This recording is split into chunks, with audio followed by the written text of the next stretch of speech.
ഒരു ചുവട് വേപ്പെങ്കിലും ഇല്ലാത്ത ഒരു വീട് പോലും കാണില്ല അല്ലേ? ഇത് നോക്കിയേ, എൻ്റെ വീട്ടിലെ വേപ്പിൻ തോട്ടമാണേ.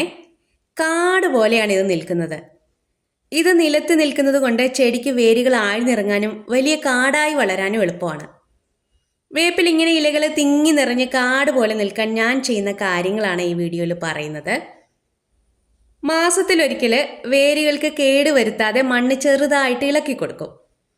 5 ദിവസം വെച്ച് പുളിപ്പിച്ച കഞ്ഞിവെള്ളം അതിൻ്റെ ഇരട്ടി വെള്ളം ചേർത്ത് നേർപ്പിച്ച് ഇതിൻ്റെ ചുവട്ടിൽ ഒഴിച്ചു കൊടുക്കും. അപ്പോൾ ഇതിലെ നൈട്രജൻ ഇലകൾ വേഗത്തിൽ തളിർത്ത് വളരാൻ സഹായിക്കും. ഇനി ഇലകൾക്ക് നല്ല പച്ച നിറം കിട്ടാൻ വേണ്ടിയിട്ട് കടലപ്പിണ്ണാക്കും പച്ച ചാണകവും വെള്ളത്തിൽ കലക്കി 3 ദിവസം വെച്ച് പുളിപ്പിച്ച ശേഷം അതിൻ്റെ തെളി മാത്രം എടുത്ത് ഒഴിച്ചു കൊടുക്കും. ഒപ്പം നല്ല സൂര്യപ്രകാശവും വേണം. ദിവസവും 5-6 മണിക്കൂർ നേരിട്ട് സൂര്യപ്രകാശം കിട്ടുന്ന സ്ഥലത്താവണം വേപ്പ് നിൽക്കേണ്ടത്. ഇനി ചെടി മുകളിലേക്ക് ഒറ്റ കൊമ്പായി വളരാൻ അനുവദിക്കില്ല. തണ്ടിൻ്റെ എല്ലാം തലപ്പ് ഭാഗം ഒടിച്ചെടുക്കും. അപ്പോൾ പുതിയ ശിഖരങ്ങളുണ്ടാവും. ഒരു തണ്ടിൽ നിന്ന് തന്നെ ഒരു 3-4 തളിർപ്പുകൾ വരും. ഈ ശിഖരങ്ങളെല്ലാം വളർന്ന് നല്ല തിക്കായിട്ട് പടർന്ന് നിൽക്കും. വേപ്പിൻ്റെ ഇലയാണല്ലോ നമ്മൾ ഉപയോഗിക്കുന്നത്. അതുകൊണ്ട് തന്നെ കെമിക്കലായിട്ടുള്ള ഒരു കീടനാശിനികളും സ്പ്രേ ചെയ്യില്ല. കീടങ്ങളുടെ ആക്രമണം കണ്ടാൽ അടുപ്പുചാരം തൂകും. രാവിലെ ഇലകളിലെ ഈർപ്പമുള്ളപ്പോഴേ അടുപ്പുചാരം തൂകുന്നത് കീടങ്ങളെ അകറ്റാൻ നല്ലതാണ്.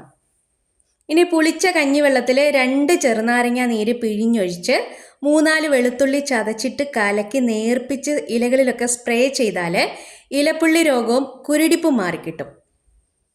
നമ്മൾ കടയിൽ നിന്നും വാങ്ങുന്ന വേപ്പില 2 ആഴ്ച വരെയൊക്കെ കേടാകാതെ ഫ്രഷ് ആയിട്ടിരിക്കും അല്ലേ?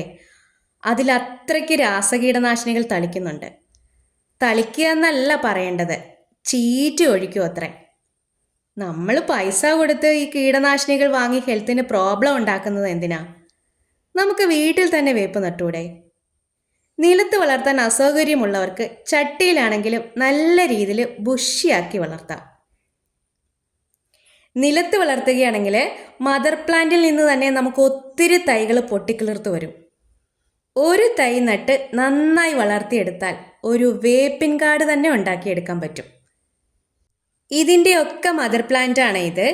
ഇത് കുറച്ച് പൊക്കം വെച്ചതാണ്. ഇതിൻ്റെ വേരിൽ നിന്നും പൊട്ടിക്കിളിർത്ത ഒത്തിരി തൈകളുണ്ട്. തൈകളെല്ലാം പൊക്കം വെക്കാതെ തലപ്പ് നുള്ളിയെടുത്ത് പടർത്തി ഇങ്ങനെ നിർത്തിയിരിക്കുകയാണ്. അപ്പോൾ വീഡിയോ ഉപകാരപ്രദമായാൽ ഒരു ലൈക്ക്.